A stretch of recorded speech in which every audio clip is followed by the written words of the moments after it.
تو دوستو دیکھیں، بارش کی وجہ سے اتنا خطرناک سیلاب آیا ہوا ہے راولپنڈی میں.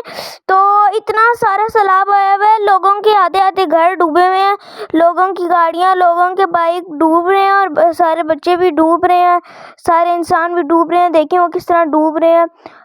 لوگوں کے ٹانگوں تک پانی آ رہا ہے. ہیلی کاپٹر سے لوگوں کو بچایا جا رہا ہے، لوگوں کی مدد کی جا رہی ہے. اور لوگ سیلاب میں ڈوب رہے ہیں تو انہیں بچایا جا رہا ہے، ہیلی کاپٹر سے ان کی مدد کی جا رہی ہے.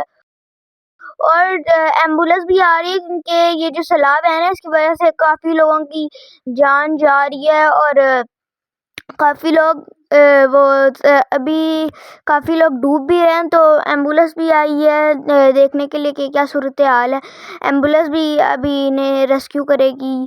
تو دیکھیں موسم بھی بڑا خطرناک ہوا ہے بارش والا، اور اس بارش کی وجہ سے اتنا سیلاب آیا کہ لوگوں کے آدھے گھروں میں ہی پانی چلا گیا، پورا گھر پانی سے بھر گیا. تو یہ دیکھیں ساتھ نا گاڑیاں بھی ڈوبی جا رہی ہیں. سیلاب آ رہا ہے نا، اس کے ساتھ ہی گاڑیاں بھی جا رہی ہیں. دیکھیں یہ ایک بچہ تھا تو سیلاب آیا تو وہ ڈوب ہی گیا. تو دیکھیں اسے سوئمنگ آتی تھی تو یہ بچ گیا، ورنہ یہ بھی ڈوب کے مر ہی جاتا. ابھی یہ کسی اور کو بچانے شاید جا رہا ہے. ایسی صورتحال میں باہر نہیں جانا چاہیے، پانی کے پاس نہیں جانا چاہیے، کیونکہ اگر تیز ہو تو سیلاب بھی آ سکتا ہے، زیادہ سے زیادہ سیلاب بھی آ سکتا ہے. تو ہمیں پانی کے اندر نہیں کھڑے ہونا چاہیے، اور زیادہ تر اس موسم میں اور کھمبوں کے پاس بھی نہیں جانا چاہیے زیادہ تر. اور جب کوئی کام نہ کرنا ہو ایسے فضول میں بھی باہر نہیں جانا چاہیے، کیونکہ کرنٹ لگ سکتا ہے. اور سارے سوئچز بند کر دینے چاہیے.